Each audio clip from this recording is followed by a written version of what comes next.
Hi, my name is Amber. Welcome back to my channel, Books and Beaches. So today I'm here to talk about my bookish goals for 2025 and kind of reflect on my bookish goals for 2024. Now, my goals in 2024 were what seemingly were not that lofty and what turned out to be an epic fail on my part. I actually pulled up the video on my channel where I talked about my 2024 goals, and they didn't look very lofty at the time, and I didn't meet them at all. And I am realizing that when I set goals completely surrounded around picking certain books to read, I then avoid those books like the plague. And I just don't know what it is. I know it was like the trendy thing to do the last couple years, picking 23 books to read in 2023 and 24 books to read in 2024. And I'm assuming a lot of people will pick, 25 books to read in 2025. And I think that's amazing. Like, it is such a catchy thing to do. And I really enjoyed picking the books. And even last year, I loved the way I picked the books, because last year I broke it down, and I'm just double checking. I did 12 books chosen by 12 friends. And then I did 12 books for my shelves. And then I even added an extra challenge that I was going to do 12 books chosen by 12 booktubers. And I don't think I even did half of either of those three lists. So I know I did at least maybe 3 or 4 booktubers. I was successful in January because I think I read like Audrey. I know I did February and March because I believe I read like Chloe from Always Booked, and then I did, I could pull up my list because that would be helpful, wouldn't it? Let's see. In March, I read like my middle grade friends, even though I don't think I actually officially published that video, but I did do 3 different middle grade reads surrounding around middle grade March, and I loved all of those books. That was great. And then in April, I read a book like Bandana Book Mom, which I loved, and it was Cinder, and I loved that. And then just completely fell off the wagon from there. So, which makes sense because summer was where my whole reading, journey fell off the wagon, and we all know where that went. And if you don't, and you're new to my channel, well, my life went on a different journey last summer, and my whole channel fell off the wagon for a while. But now I'm back and planning on reading more than ever and not doing that again.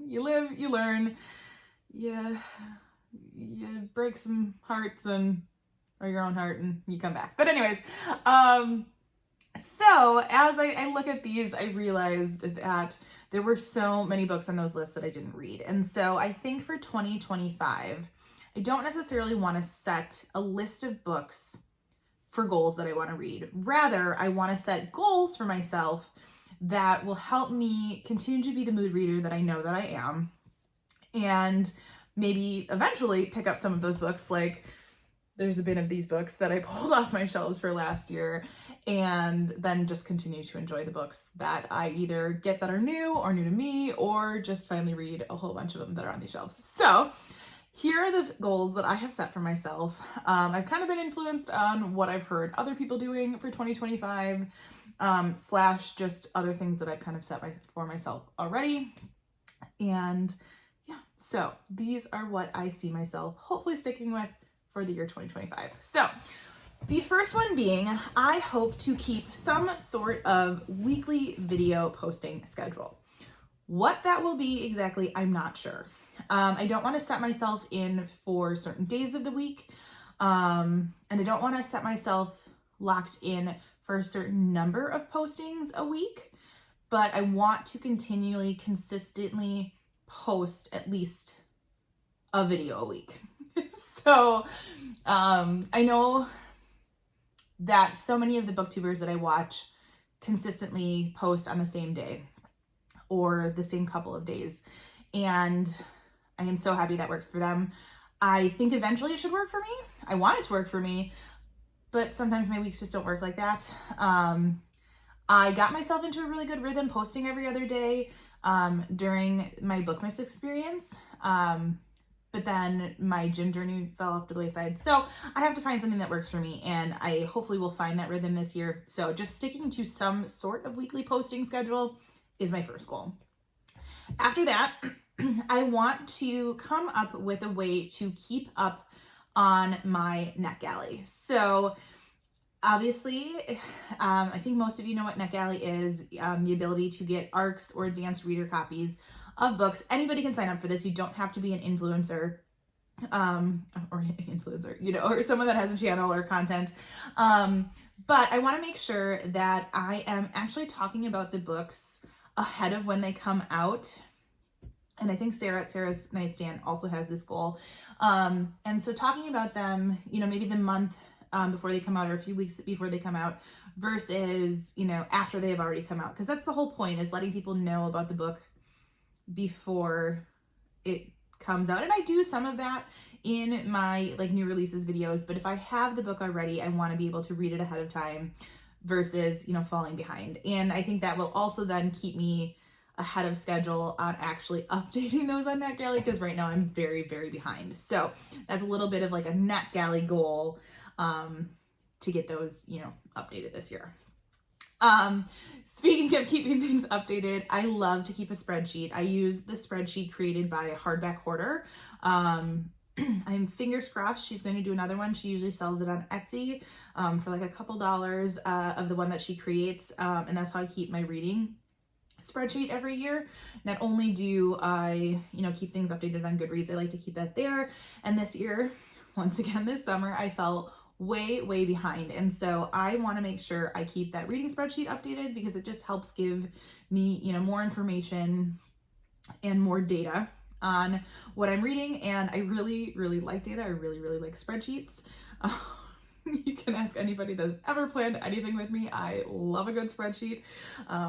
My poor brother and his fiance, I am helping them plan their wedding, and they know how much I love a good spreadsheet. So I want to make sure I keep that updated on a more regular basis and not try to have to update it at the end of every quarter, because it just gets really overwhelming. But it does help me track a lot more than what Goodreads tracks. And one thing I do want to experiment with this year too, as one of my goals, is maybe not just using Goodreads, but experimenting with either Storygraph or Fable, I've heard about too, and doing some comparisons and seeing, which app is going to work the best for me. I know that most people are on Goodreads, but there are some things out there about the other two companies that sound kind of interesting, like half-star ratings are available on, I think, both of the other ones. If not, I know Fable for sure. So might do some comparison there too.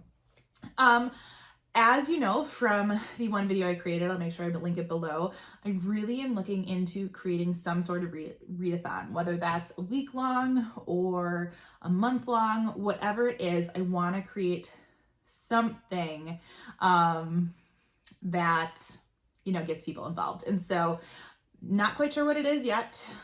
Still in, the developing stages of that, but stay tuned. It is happening. So it is on my 2025 list of goals. I don't know what yet. So stay tuned.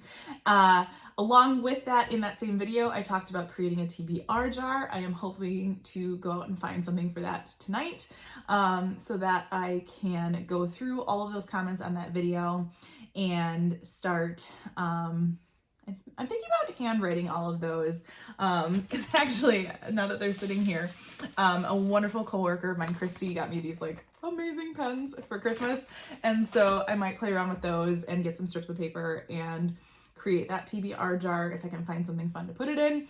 And don't worry, I'll make that all into a video so that everybody knows what those prompts are, so I can start using that in my reading process a little bit more. So using a TBR jar is another one of my goals. So when I don't have something that I immediately want to pick up, it just becomes part of my reading process.